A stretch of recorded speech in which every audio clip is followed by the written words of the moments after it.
All right, so what we're going to do today, oh, okay, let me put it on the right image. There we go.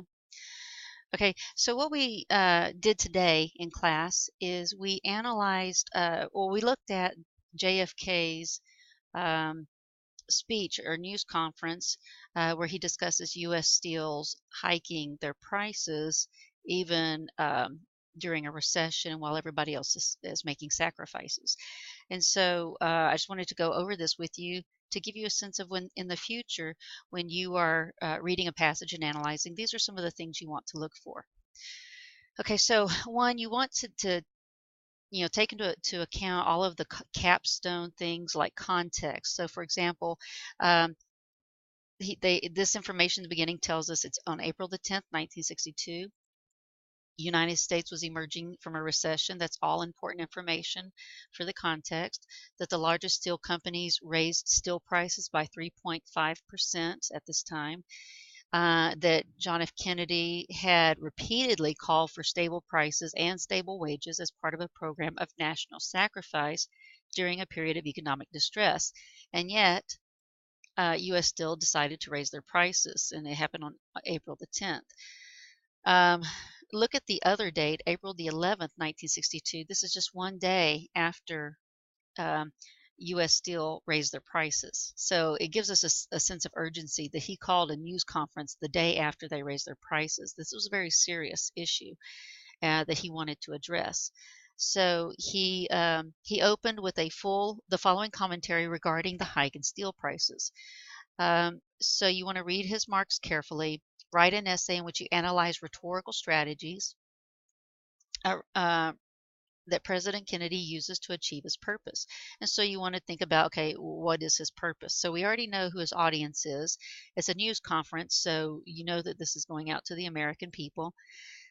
The context is we're 1962, we're emerging from a recession. He had asked people to sacrifice somewhat economically to help as they're trying to emerge from this recession. And yet U.S. Steel decided to raise their prices. So it's important to note when you start reading that in the opening paragraph, we're introduced to U.S. Steel. Kennedy immediately jumps in and gives a straightforward explanation of the issue and sets the tone by calling U.S. Steel wholly unjustifiable and irresponsible, and in their defiance of public interest. And so this language, this diction is extremely strong, and it sets the tone that he is angry, disapproving, and so on.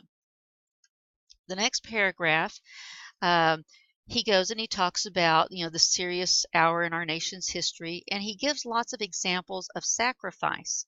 He talks about we have a crisis in Berlin, we have a crisis in Southeast Asia, we are trying to come out of an economic recession, reservists are sacrificing, servicemen are and he gives specific examples. 4 were killed in the last 2 days. Union members to please hold down their wage request at this time, and when restraint and sacrifice are being asked of every U.S. citizen. In other words, we all need to pull together. And then in the very next paragraph, so okay, actually, let me put here, these are examples of sacrifice. Now, if you were actually doing if you're in a timed writing situation, you would not stop to write all of this out. And you probably wouldn't want to underline everything I've been underlining, but you do want to pay attention to that he uses concrete examples, very specific examples, to talk about the type of sacrifice that he has been asking.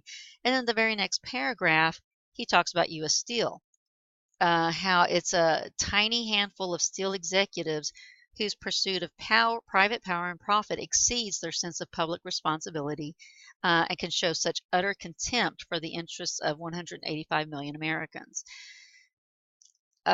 So kind of juxtaposing the sacrifices that a lot of Americans are making versus this group of a small group of men and their attempt to make more money, basically.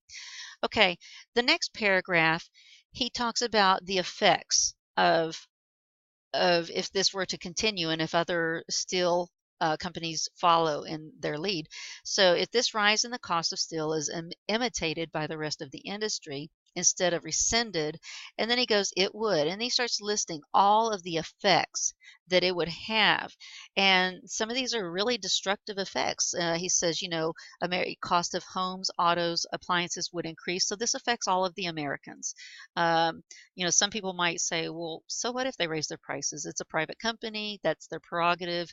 Kennedy can't tell them what to do. But when the audience then, sees that, oh, it's affecting us, the American family, and not only is it affecting us negatively, but we've been sacrificing already, then it's going to add to that sense of anger. Talk about the cost of machinery and tools for the American businessman and farmer, and he keeps bringing in keeps bringing in, making sure American, to show that this is, American goods, American businessmen and farmers. Anyway, and also brings in the older citizens. This can hurt their pensions and so on.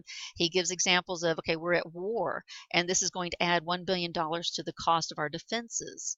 American goods is going to be harder to compete in foreign markets. So, the effects of this are very real, and most Americans could relate to it, or, in some way are affected by it. And the effects continue on to here. Then he switches gears a little bit, and he says the facts of the matter are that there is no justification for an increase in steel prices. So there's no justification. And for the rest of this page almost, he talks about why there is no justification. Some people might say, well, maybe the cost of the raw material has gone up, or maybe, it just costs a lot to create the steel, or to put out the steel, or whatever. They have too many employees to pay, and so it costs a lot. And he goes and he debunks those, each one of those one by one, gives very specific reasons or arguments that people might try to make to defend U.S. Steel's decision to increase their prices. So number one, he says steel output per man is rising so fast that labor cost per ton of steel can actually be expected to decline. So the cost of producing it is going to go down, and yet they have chosen to increase their prices. Number two, the cost of major raw materials, steel, scrap, and coal, has also been declining. So the cost of making it, of the raw material, has gone down. 100,000 steel workers thrown out of work in the last 3 years. They've been laying people off, and they've been in the last 5 years, each of the last 5 years, they have earned more than, the company has earned more than $600 million each of the last 5 years. So he goes through and just lists the reasons why there's no justification for what they've done. So it'd be hard to defend the company. The next paragraph, he goes and talks about what U.S. Steel ought to do.